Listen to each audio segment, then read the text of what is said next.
இன்னொரு பக்கம் வந்து அண்ணாமலையை பத்தி பேசணும்ல. அவர் என்ன சொல்றாருன்னா, 5000 டாஸ்மாக் முன்னாடியும் வர வாரத்துல முற்றுகை போராட்டம் நடத்த போறாங்களாம்.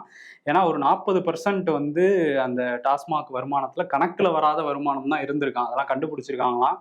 செந்தில் பாலாஜியை பதவியை விட்டு நீக்கிற வரையும் நாங்க வந்து போராடுவோம் தொடர்ந்து அப்படின்னு இருக்காரு.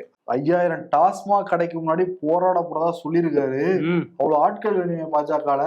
அது தெரியல, டாஸ்மாக் கடைக்கு முன்னாடிங்கிறதுனால ஈஸியா பண்ணிடுவாங்களா என்னன்னு தெரியல. பட் அதெல்லாம் நம்ம வெயிட் பண்ணி தான் பார்க்கணும்.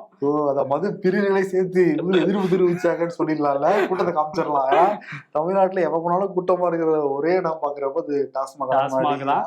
இது சிரிக்கிற விஷயம் இல்லைனாலும் இவங்க பண்றதெல்லாம் கூத்தா தானே இருக்கு. இல்ல அதான் பாமக அறிக்கையில சொல்லியிருக்காரு ராமதாஸ். பாருங்க, தமிழ்நாட்டுல கஞ்சா மது இதெல்லாம் ஓடிக்கிட்டு இருக்கு. நம்மகிட்ட மனித வளம் இல்லாம இல்ல, மனித வளம்லாம் இருக்கு. அதை முறையா பயன்படுத்தணும், அச்சீவ் பண்ண முடியும். அதெல்லாம் டாஸ்மாக் மது எல்லாம் குறையணும்னு சொல்லியிருக்காரு.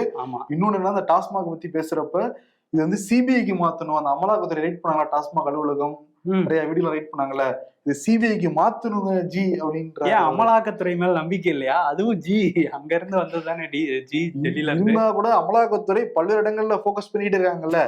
நிறைய திடீர்னு ஒரு வீட்டுக்கு ரைட்டு போயிடுவாங்க, அப்புறம் இந்த வழக்கு தேங்கி போயிடும். அவங்களுக்கு போக்கஸா ஒரு ஆள் மட்டும் போக்கஸ் பண்ற மாதிரி ஒரு ஆட்கள் தேவை. அதனால சிபிஐ விசாரிச்சா தான் உண்மை வெளியே வருங்கிறாங்க அவங்க.